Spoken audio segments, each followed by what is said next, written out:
Huwag ka umiyak, i-blow mo muna tong candle. Yeah. Okay. Anong birthday wish mo? Wala na akong wish, anak. Malaking pasasalamat ko dahil katabi kita. Kaya nagpapasalamat ako sa Diyos. Nagpapasalamat ako sa iyo. Mama naman. Ako nga dapat ang magpasalamat sa inyo eh. Dahil dami-dami na natin pinagdaanan. Kahit ampun lang ako. Kahit hindi ko kayo tunay na nanay.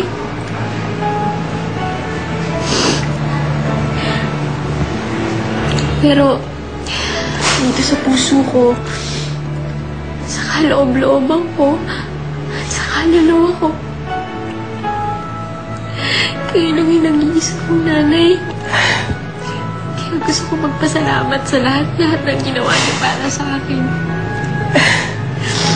Pangako ko sa inyo, mamahalin ko kayo mahigit pa sa pagmamahal ng isang ina. Magpakailanman. Magpakailanman, hindi magbabago ang Kaya mahirap ba yung ilahad mo? Yung pinakatago-tago mo sa buhay mo? Hindi po ako nahirapan kasi tanggap ko na sa sarili ko na ready na ako. Hindi mo ba na-miss? You long for them? Nakakamiss din. Si Papa, kahit pa paano meron kaming communication, kahit pa paano meron kaming pinagsamahan. Dun sa biological mother ko, medyo hindi ko siya hinahanap. Kasi hindi kami ganun ka-close eh. Hindi kami ganun nagsama. Were you as confident No. about yourself before?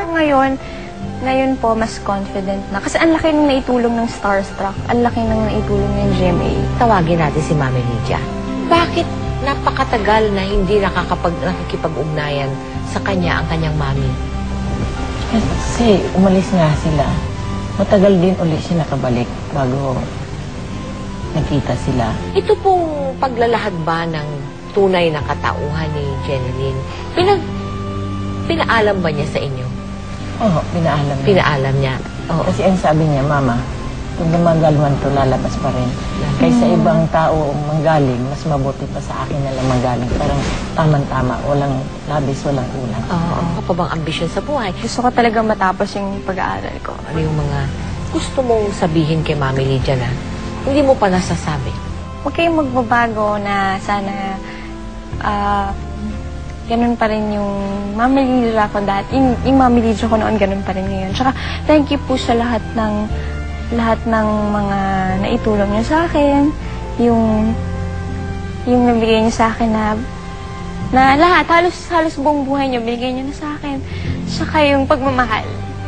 Mami Lydia, what about you? Napasalamat din ako. Yung pagmamahal kung binigay ko sa kanya, inumbasan din niya yung pagmamahal sa akin. Kiss naman. Ay, kiss naman.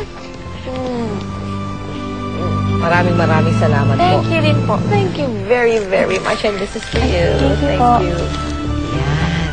Mami Lydia, maraming salamat sa pagparito mo. Ha? Thank you very much. Thank you po, Tita Mel. Para sa isang teen star na nagsisimula pa lamang ang career sa showbiz, sadyang napakalaking hakbang para kay Jeneline ang ginawa niyang pagharap sa publiko upang sa wakas ay aminin ang katotohanan tungkol sa kanyang pagkatao. Ngunit sa ginawa niyang ito, lalo lamang niya tayong pinahanga dahil sa ipinamalas niyang katapatan at katatagan. Higit sa lahat, ginawa niya ito upang dakilain si Mami Lydia, ang kanyang inainahan na bagamat hindi niya kadugo, ay nagmahal naman sa kanya ng lubusan at walang pag-aalinlangan. Ako po si Mel Tiangco at ito ang kwento ng bawat isa sa atin. Ngayon, bukas at magpakailanman.